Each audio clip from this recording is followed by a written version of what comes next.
Hey there, everybody. Welcome to our second round preview for the 2023 Stanley Cup playoffs. That first round was amazing, man. Full of surprises, and we had some game sevens. We had some crazy upsets.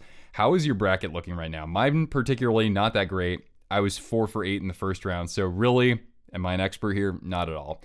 But anyway, I thought it'd be fun to kind of weigh in on these upcoming matchups. And by the way, with that bracket challenge, right now, Wheezing Lungs has the lead for that $50 Cool Hockey gift card through the first round. Didn't you win that challenge last year? Anyway, back to this. So I'm going to preview each matchup. I definitely recommend watching through this, so then that way when I give my predictions, you have an understanding of like where I'm coming from with this. And let me know your thoughts in the comments below. We had a lot of community polls for these matchups, and I'll be sure to bring those in. And I'll also include some of your comments. So thanks so much for participating in that. Also, I thought it'd be a good idea to actually let you guys know who I'm cheering for. That way, you know where my biases are here. So here's who I'm going for, right? Now, did I pick all 4 of these teams to win this round? I didn't actually. I split it 2 and 2. So there you go. Let's start with the first matchup here in the Western Conference Pacific side of things. So the Pacific Final, essentially, the Vegas Golden Knights and the Edmonton Oilers. I got both of these right in the first round. I didn't see an upset with either of them. The Knights, they had the easiest time in the first round. That doesn't mean that that their opponent was the weakest necessarily. It certainly presents itself that way. But the Knights really just looked like they were in cruise control. They got Mark Stone back, and check this out. I mean, Stone had 3 goals and 5 assists. Chandler Stevenson was the guy I said to watch out for in that first round matchup. He had 4 goals, 4 assists. The 2 of them forced a combined 16 turnovers in those 5 games. But from the eye test, I really thought that those players were very dominant. And just systematically, the Golden Knights really just put on a clinic. The depth with the Knights came through a little bit too. William Karlsson had a few goals. Brett Howden, like you saw him, you saw Michael Amadio. These guys were in the top 6 at times in this series, and they came through with some huge goals. And this is a team that on paper, besides Eichel and Stone, maybe not a ton of world beaters offensively, but when you're getting that sort of production and it's timely, even especially when you're not like manufacturing a bunch of chances, then that's incredibly huge, especially for a team that is usually kind of counter-based in how they decide to attack.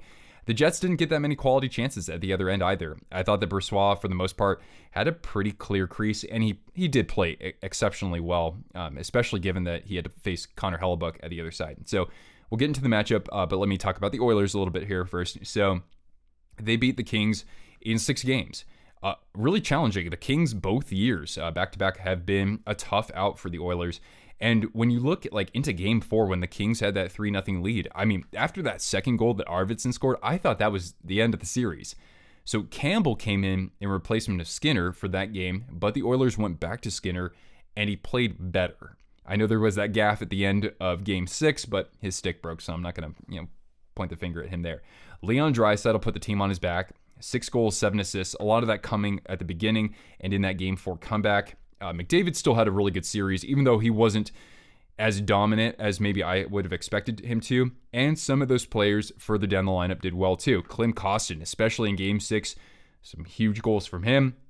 Kyler Yamamoto had gone the whole series without a point, and then he scores the series winner, which is awesome. Would love to see, of course, him and Derek Ryan bring the Stanley Cup to their hometown here in Spokane. And then Nick Bjugstad, big Nick Bjugstad, centering the second line in Game 6. And I think that he made some good defensive plays. The Oilers, their power play was ridiculous. It was 56%. In those 6 games, they scored 9 times.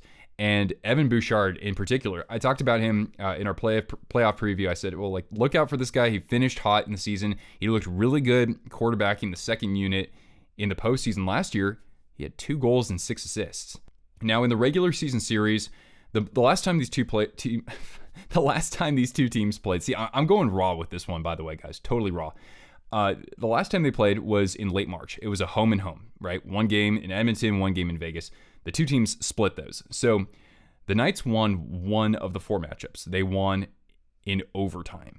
The Oilers also won a game in overtime, but the Oilers won 2 of those 4 games in regulation, and they outscored the Knights 18-14. It was very close up until that last game. The Oilers won that 7-4. How are the Knights going to win this series? And then we'll talk about that for the Oilers as well. So I think that the Knights want to stay within their structure defensively, even though they're dealing with just 2 incredible talents in 97 and 29 out there. You don't want to overcommit to them. And a big piece, I think, for the Knights to win in this series is Jonathan Marchessault. So he had 2 assists against the Jets in those 5 games. But in his last 13 games, he only has, I think I tallied this right, 2 goals and 3 assists. And Marchessault, he's been there ever since the inception of the team. He's a physical player despite his size, and he's been a clutch scorer before too. So they need more out of him, I think. This is not a team that's going to put up 6 goals a game necessarily. Now, the Knights were the second worst team in the first round on the penalty kill, at least going into this evening before Rangers and Devils. The Kings were actually the worst. So the idea here is if the Oilers' power play looks like it did in the first round, then they're going to have a really good chance in the series. The caveat here is that the Knights are the least penalized team through the first round, and I'm pretty sure that extends through the regular season as well. They're a very disciplined team. Manage the puck and be methodical if you're the Oilers, because the Knights, they know how to back check. They know how to position themselves. They know where the puck's going if you're trying to move it along the boards. And I said Marchessault is the key player for the Knights. Let's talk about the Oilers. And for me, it's Zach Hyman. This is really interesting because last year at this time, the second round, I said, all right, Zach Hyman, he wasn't all that much of a factor in the first round against the Kings. And, when he took on Jacob Markstrom and the Flames last year, in those 5 games, he had 6 goals and 2 assists. So I think he's got to be another big factor here, especially. He took some dumb penalties in the last round. So anyway, that's the first matchup. I know I went on pretty long. I was actually going to do separate previews, but I've just been kind of lazy, honestly, because I've had like 1 day off in the last 3.5 weeks. So I'm kind of running on fumes here. All right, the other matchup here we have the Dallas Stars against the Seattle Kraken. And I didn't get either of those picks right in the first round. So there you have it, guys, right? All right, the Stars. They trailed the Minnesota Wild at 1.2-1. They were able to come out on top and look really dominant to down the stretch. And they did that mostly without Joe Pavelski. That's very, very impressive. Roope Hintz and the top line looked awesome. Now, Sagan, of course, had to get up in the top line instead of with Joe Pavelski being out. Roope Hintz, though, man, whoa. How can he follow this up in the next round? He had 5 goals and 7 assists. The Stars clicked at over 37% on the power play. Heiskanen was fantastic as well. He had 6 assists. He had a +4 rating, so did Ryan Suter. And just overall, the Wild didn't have all that many chances, at least from what I saw. I can't watch all of these series, unfortunately. I'm not Shannon, so hey, that's what you get from me. I got to say, though, with the Stars, down the stretch in the series, you had Mason Marchment scoring some goals, which was great because he was really cold for like the second half of the season. Yevgeny Dodonov was part of, I believe, the same line there, and Wyatt Johnston was centering that too. And, Dodonov had 3 goals. So you do have a little bit of that secondary scoring. That's always going to be kind of a chief concern, at least from my perspective, with the Dallas Stars. So it's going to be interesting to see. Are Sagan and Ben going to play on the second line together, and they're just going to have Pavelski on the top line, or do you not mess with a good thing? The Kraken, holy crap. They won in seven games against the Avalanche. I know the Avs had their injuries, big injuries, and Makar was out for a game too. But don't forget, McCann was out for a couple of games, and Andrei Burakovsky, right? He had been among their top 2 scorers, and he obviously didn't play the whole series. And I think he would have done pretty well against his former team too. The way that they roll the 4 lines, that's scary. That looks a little bit like the Golden Knights. They don't necessarily hit as much, but man, they will outwork the shit out of you along the boards. They are something else. They got goals from 15 different players. Like, if you get a goal from each of your top 9 forwards and then 2 or 3 defensemen in a 7-game series, that's good. Like, if you're getting production from that, I think that's overall good. But 15 players. Grubauer, excellent series. Boy, he's been bad since he got to Seattle, but he just had that composure. He made some huge saves. It's great seeing that, considering he's on the back of my Kraken jersey. They also scored the first goal in every game of that series. All right, they met 3 times this season. Those were all in March, so not all that long ago. Both teams got a win in overtime, but Dallas got the lone win in regulation and overall outscored the Kraken 13-10. I don't really know what to say that the Stars should do differently, if anything. They've got veterans, and some of the young guys are coming through as well on the top line. Johnston getting involved. I like Dellandrea too. You go back to my season predictions, I had the Stars making the conference final, but I had them beating the Avalanche to get there. Just they look like an overall fairly complete team at this point. And the Kraken, one thing I want to point out with them is that even though Dallas has that super hot power play coming into the series, the Kraken had the second best penalty kill in the first round. They still had to shut down McKinnon, Rantanen, and Makar. Now those guys got theirs, and I would think that that's going to happen for the top line for Dallas.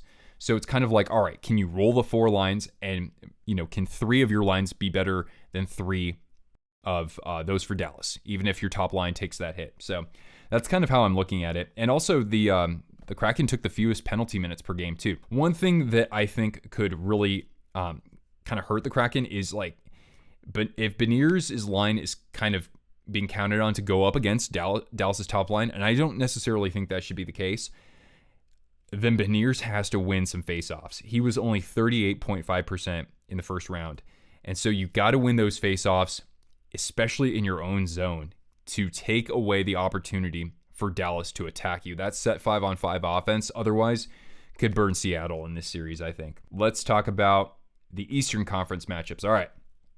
Toronto Maple Leafs and Florida Panthers. Leafs won in 6 against the Lightning. Really resilient, too. I mean, they got punched in the mouth the first game. They had to overcome, a 3-goal deficit in game, game 4, I want to say. Yeah, and they did it. And they pulled it out in overtime, right? In a nail biter. I mean, this looks a little bit different than the Leafs we've seen before. The big players showed up too, especially Matthews down the stretch, Tavares with a couple of huge goals, Morgan Riley, right? Just absolutely clutch. And I mean, I just saw Ryan O'Reilly out there, and even Noel Acciari, David Camp, right? They have some guys who can really outwork opponents along the boards. So, and that veteran presence of O'Reilly, I think that's something that could really set Toronto over the edge, I think. Tampa's top line was pretty well contained. Kucherov, Stamkos, and Point. They weren't as dominant, I think, as Toronto's top forwards. I think that they won that battle. And Ilya Samsonov had a very good series. I know that his numbers aren't great. He only had a 900 save percentage, but he outplayed Vasilevsky over the course of those 6 games. And in that last game, I mean, he made some exceptionally clutch saves. So I don't think that they're going to have, a Conn Smythe caliber goaltender in net necessarily, but I think that he was a little bit more reliable than some of the goaltending they've had in the past. And I never thought that the goaltending was like the first thing you should point the finger to necessarily. You can disagree. That's totally fine. Now the Panthers. Of course, they won 7th against the Bruins, and they came back from down 3-1 in that series. And they were largely able to be in that position to win because of 2 players, right? Brandon Montour.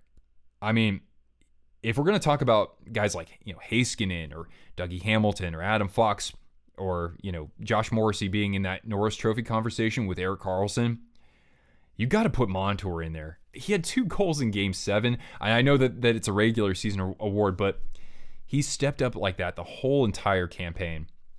So he did that. He did take a couple bad penalties in that Game 7. And Matthew Tkachuk, you especially look at that last goal. Tkachuk, for the forward group, put the team on his back this year. And then Game 7, in that overtime, behind the net, he outworks 2 Bruins to get that puck to Verhaeghe.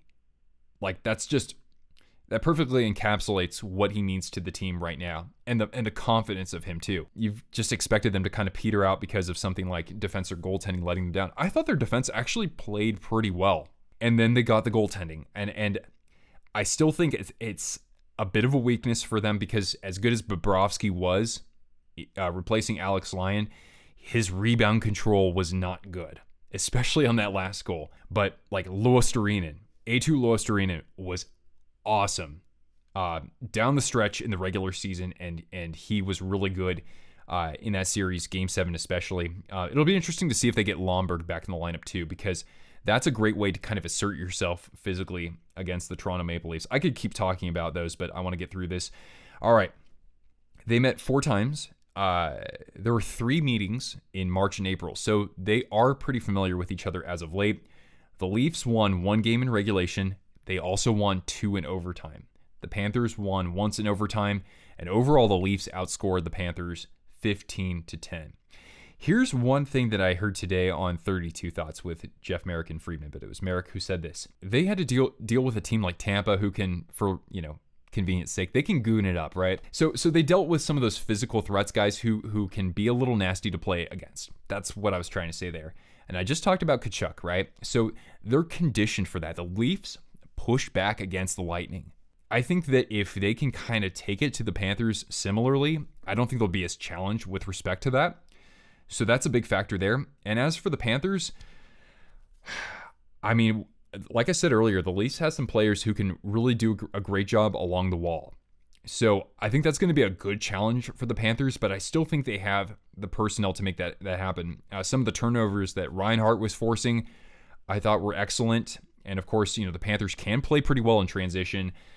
Of course, if Barkov shows up offensively, that's huge for them. And the other thing is that they have to stay out of the box because Toronto has great power play weapons, and Florida's PK against Boston was not particularly sharp. Really, they've shown that they can just kind of hang around, honestly, and they're resilient. I mean, Toronto's resilient, and Florida has shown that they're resilient as well. So I'll get to the prediction, but man, that it's an intriguing matchup for sure. All right, and the last one. This is the one I'm the most excited for. We've got the Carolina Hurricanes and the New Jersey Devils. So the Hurricanes, they beat the Islanders in 6.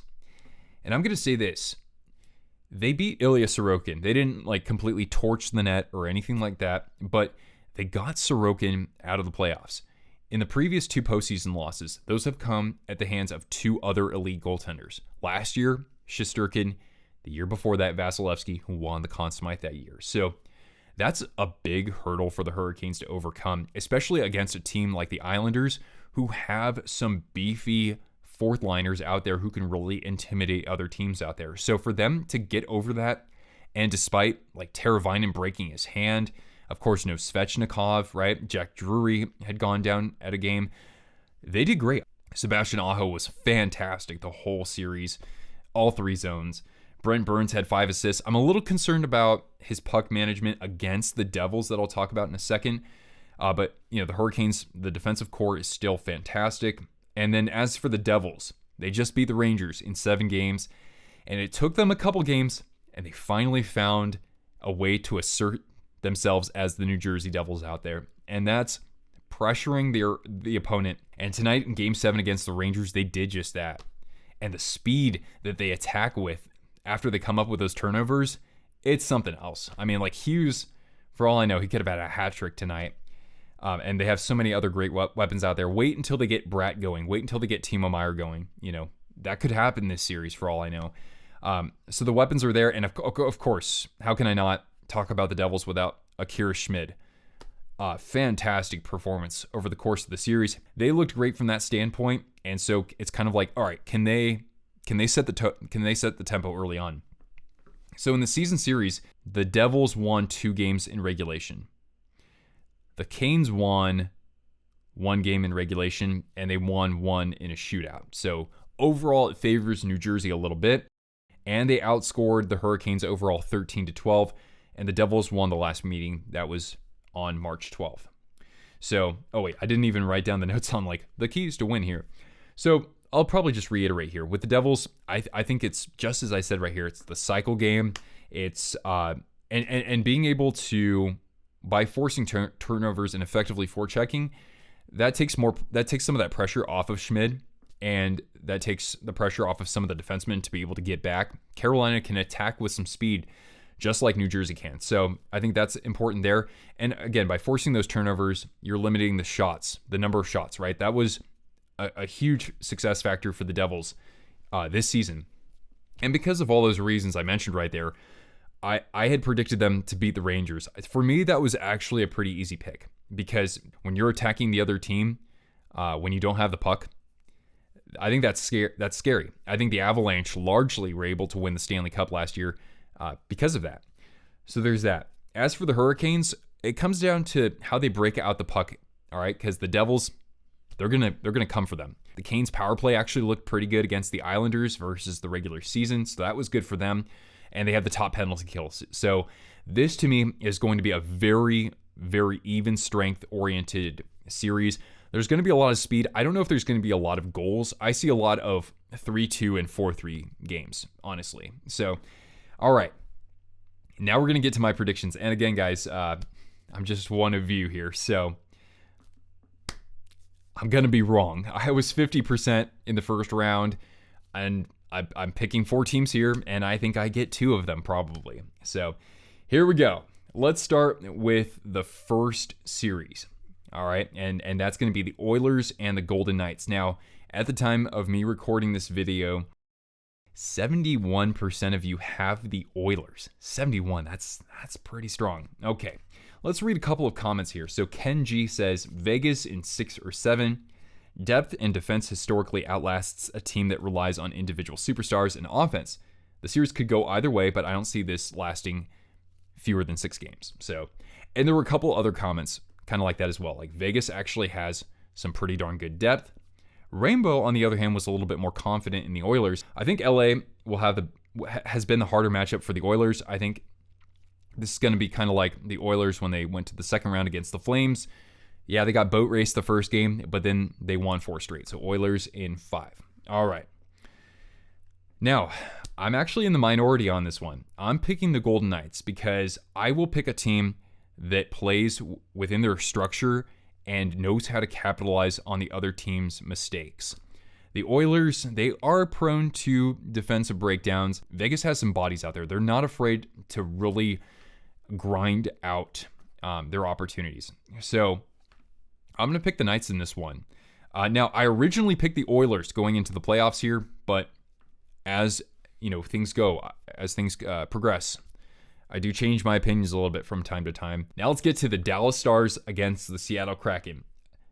Lots of good comments here. A lot of them in favor of the Stars, even though in the poll here, we're split, at least from what I see in our community tab, 50-50. So James Tyndale says the Stars on paper are the better team and are coming in well rested. Obviously, they played fewer games than the Kraken did.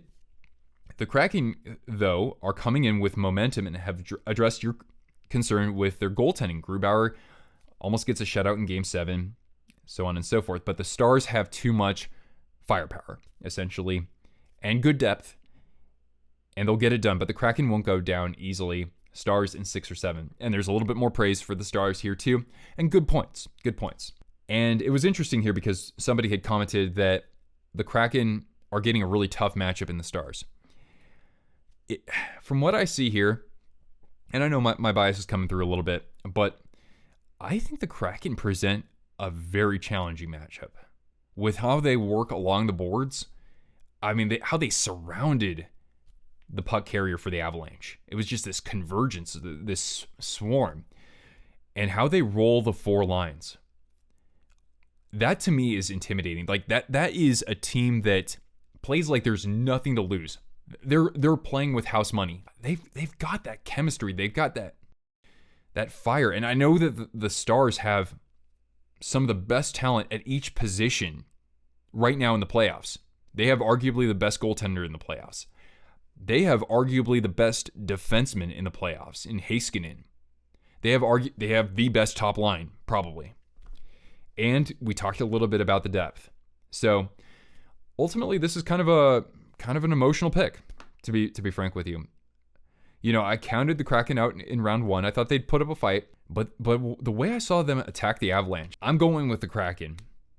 I don't like to pick any of these series to end in 5. Probably one of these 4 will end in 5. Not this one. Maple Leafs and Panthers. All right, let's read Rainbow's comment here. Panthers have nothing to lose. They're kind of playing with house money. That's a good point.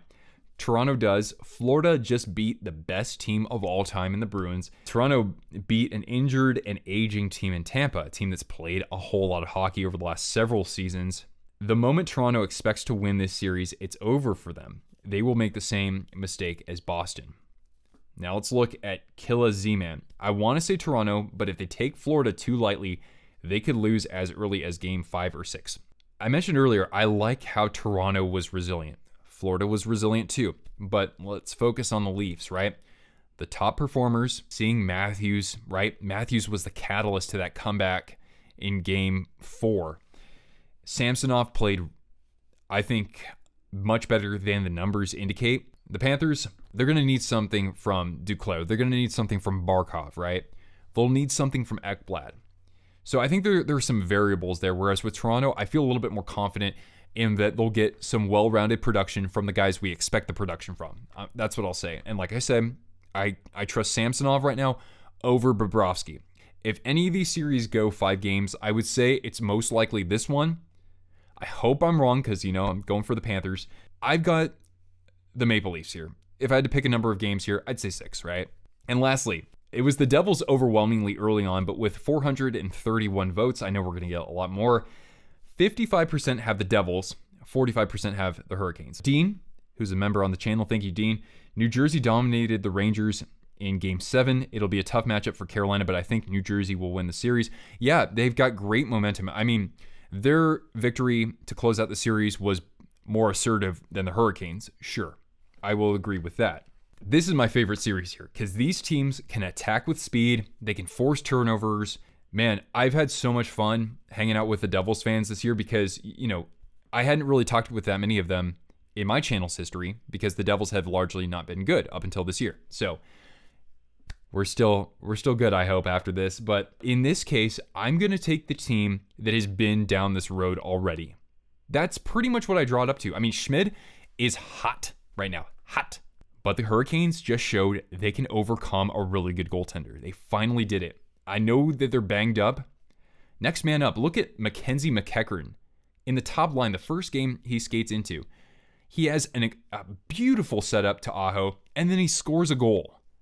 Look at Stefan Nason on the power play in front of the net. Just how great the defensive core is, right? And I look at how they're coached with Rod Brindamore. Ultimately, I just think that their experience, they're more ready for this moment right now. It goes 7 games, though. These are going to be outstanding games. All right, so there you go. I'm picking the Golden Knights, I'm picking the Kraken, the Maple Leafs, and I'm picking the Hurricanes. All right. So what do your predictions look like, guys? Let me know down in the comments below. We'll have, more content, of course. I'll probably get to live streaming as well. Not every day, but we'll find some time for that, or maybe do a pregame or a postgame for some of those games. And yeah, thanks for hanging out with me. I really have enjoyed the last couple of weeks putting out content with you guys and just interacting with you. And the support that I have from other creators too is fantastic as well. So I just want to kind of extend a thank you, Anyway, guys, hey, have a fantastic time enjoying the playoffs. We'll have more great hockey conversations in the weeks ahead. So catch you later.